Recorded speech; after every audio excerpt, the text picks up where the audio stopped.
ఆయన పుట్టినరోజు ఇవాళ జరుపుకుంటున్నామంటే దానికి కారణం ఏంటిదంటే దాశరథి లేకపోయినా దాశరథి రాసిన పద్యాలు పాటలు ఆయన జ్ఞాపకాలు ఆయన గుర్తులన్నీ కూడా ఉన్నాయి కనుక ఇవాళ మనం గుర్తు చేసుకునేటటువంటి పరిస్థితులలో ఈ జయంతి ఉత్సవాలు నడుపుకుంటాం.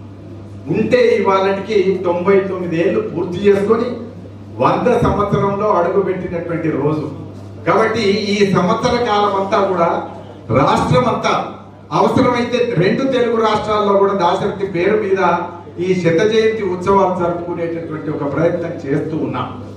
తెలంగాణలోనే కాదు ఆంధ్రప్రదేశ్ రాష్ట్రంలో కూడా ఆయన శత జయంతి ఉత్సవాలు చేయాలనేటువంటి ఒక ఆశ అక్కడి మిత్రులకు కూడా.